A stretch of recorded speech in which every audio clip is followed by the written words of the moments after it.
On ne pleure pas. On ne pleure pas. C'est interdit de pleurer. Interdit. Si tu pleures, c'est trop grave. Un entrepreneur ne pleure pas. Un entrepreneur ne se lamente pas. Un entrepreneur ne crie pas. Les gens ne m'aiment pas, on s'en fout, mon frère. Utilise ces frustrations comme un carburant pour tout donner et pour t'améliorer et pour passer à un niveau beaucoup plus élevé.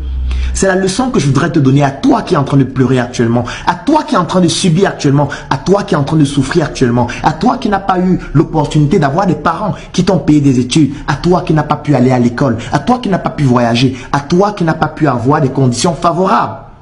Tu dois utiliser ces frustrations pour faire mieux. Et ces frustrations doivent devenir un carburant qui te permet de devenir puissant. Et tu dois savoir que pour être encore beaucoup plus puissant, nous devons être ensemble. Parce qu'ensemble, nous pouvons réaliser des choses encore plus importantes. Si toi aussi tu te retrouves dans ce cas de figure et tu ne sais pas comment faire, tu ne sais pas comment procéder, écris en commentaire, écris en inbox, rejoins la Startup Academy et ensemble, nous allons devenir beaucoup plus puissants parce que ce qui nous réunit, ce sont nos frustrations. Reste fort. Papa, comment se fait-il que tu sois si pauvre? Je suis pauvre parce que mon père était très pauvre. Il ne m'a rien laissé du tout. Alors pourquoi est-ce que ton père était pauvre? Parce que son père était aussi pauvre. Tu vois la ligne là, non?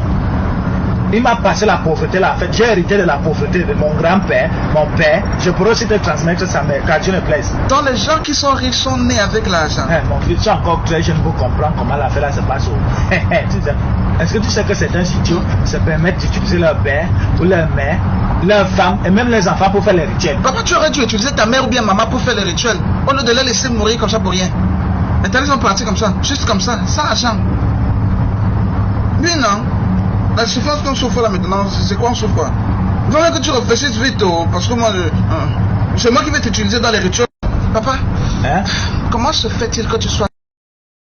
L'avantage avec la pauvreté, c'est qu'elle rend humble. Elle rend serviable.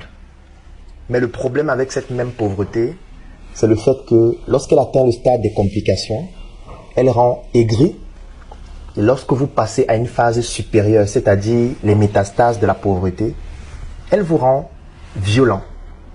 Vous devez tout faire pour sortir de la pauvreté.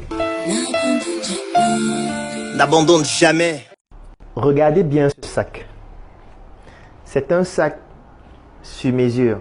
Dans la plupart de mes vidéos, vous allez toujours vous rendre compte que sur mes vêtements, sur mes vestes, sur mes chaussures et sur tous les accessoires que je porte, il y a toujours S et M.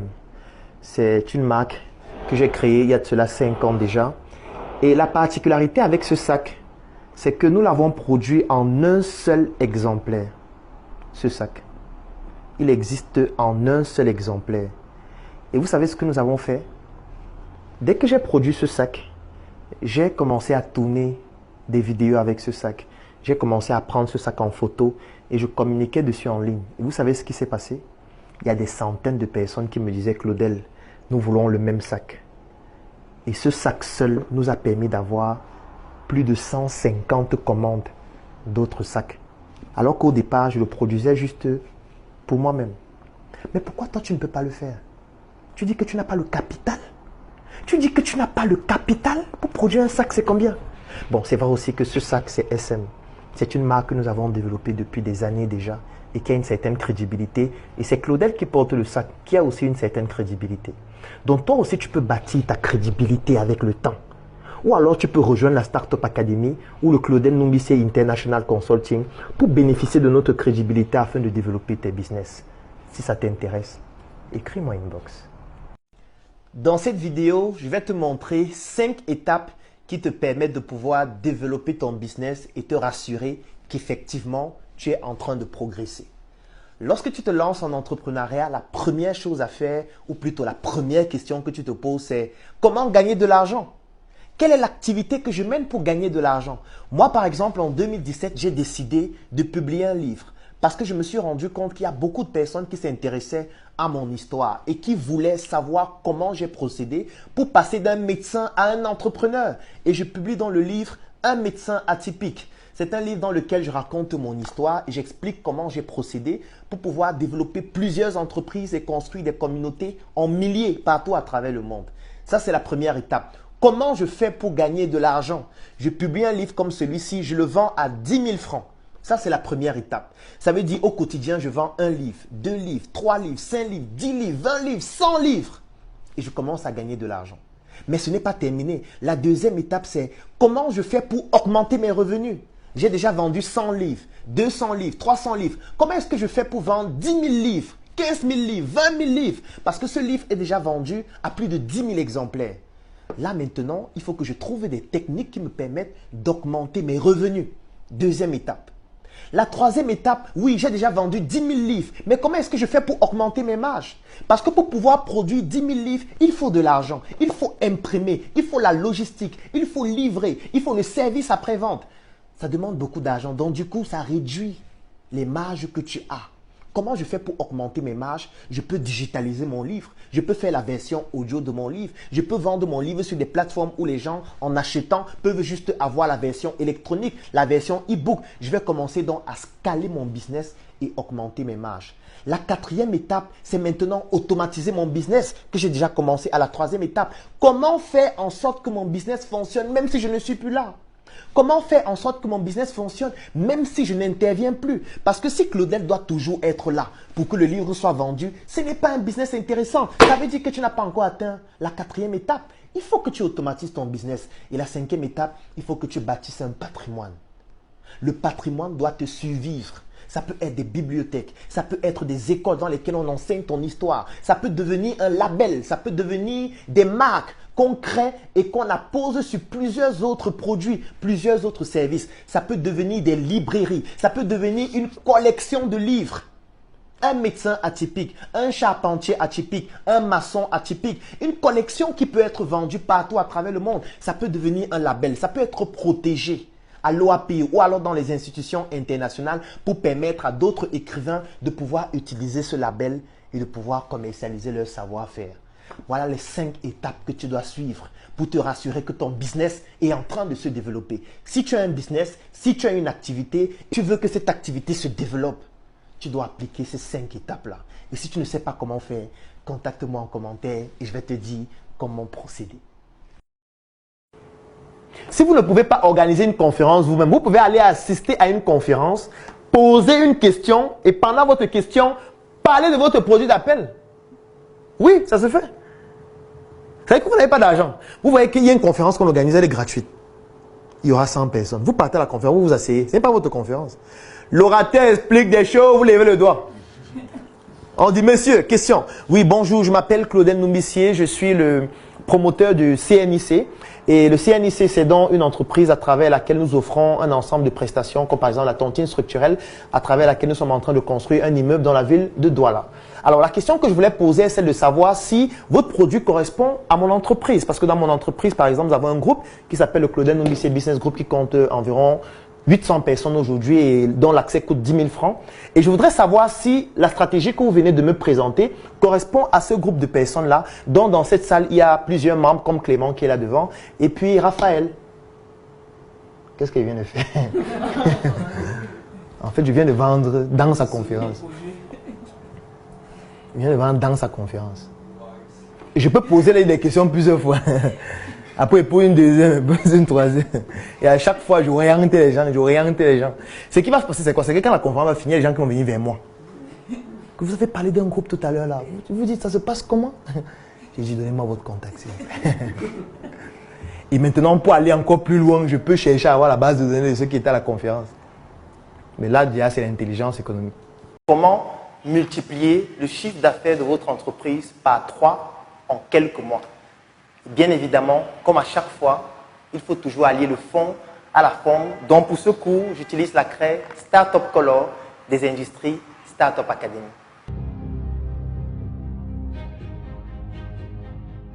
Beaucoup d'entrepreneurs rencontrent un problème fondamental au quotidien, c'est celui d'augmenter leur chiffre d'affaires.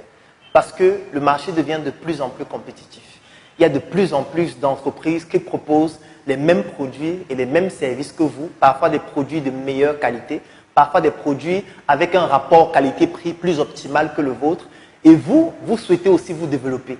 Vous souhaitez aussi augmenter votre chiffre d'affaires. Vous souhaitez avoir de la croissance. Vous souhaitez grappiller des parts de marché de plus en plus. Et pour cela, vous avez besoin de stratégie. Vous avez besoin de connaissances. Vous avez besoin des aptitudes qui vont vous permettre de pouvoir multiplier votre chiffre d'affaires en adoptant de nouvelles mesures au sein de votre entreprise. Et c'est ce que nous allons voir dans cette chronique. Et pour cela, allons au tableau, découvrir les 3 stratégies qui vont vous permettre de multiplier par 3 le chiffre d'affaires de votre entreprise en quelques mois seulement.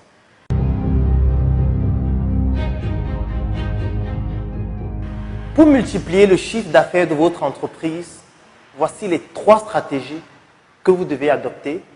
Et ces stratégies sont chronologiques.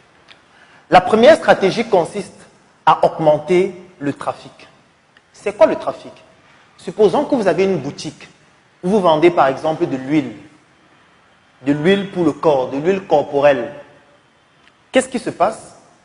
Vous vendez cette huile à une cible bien spécifique. Supposons que c'est une huile qui est beaucoup plus orientée vers les personnes qui ont une peau sèche. Augmenter le trafic signifie faire quoi? Signifie par exemple dans un premier temps d'organiser des séances gratuites ou alors des produits gratuits.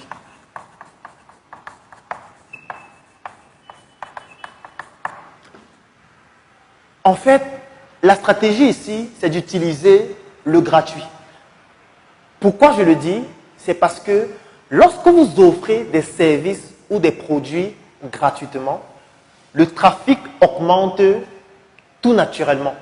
Ça veut dire si avant, vous aviez dans votre boutique 10 personnes qui venaient par jour, le simple fait de proposer un nouveau service ou un produit gratuitement au sein de votre boutique, ça va faire en sorte que ce nombre de personnes va augmenter. On va passer de 10 à 20, à 30, à 40 ou à beaucoup plus que ça en fonction de la pertinence du produit ou du service gratuit que vous êtes en train d'offrir.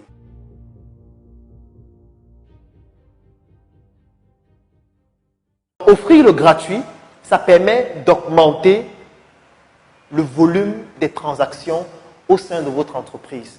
Quand je parle d'entreprise, ça peut être physique ou alors ça peut être aussi numérique.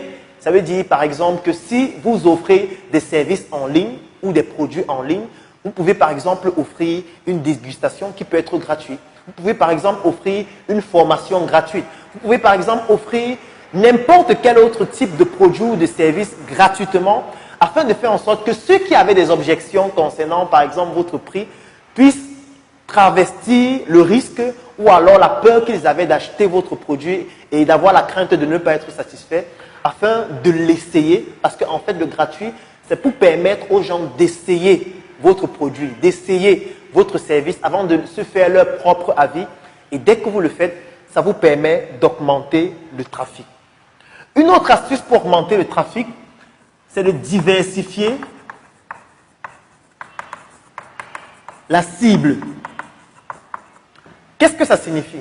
Si avant vous proposiez des produits pour des femmes, vous pouvez décider de dire d'accord, désormais on va sortir un nouveau produit pour les hommes. Exemple, si vous vendez par exemple des robes, vous décidez maintenant de lancer un nouveau produit qui est orienté par exemple vers les hommes, comme par exemple un t-shirt, comme par exemple un polo, comme par exemple tout autre produit qui pourrait intéresser la gente masculine.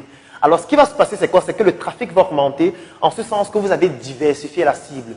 Vous êtes parti d'une cible de personnes qui étaient de sexe féminin et vous avez ajouté une cible qui est composée de personnes de sexe masculin. Ça veut dire qu'il y a désormais des hommes aussi qui vont s'intéresser à ce que vous faites et c'est comme ça que le trafic de votre structure va augmenter tout naturellement.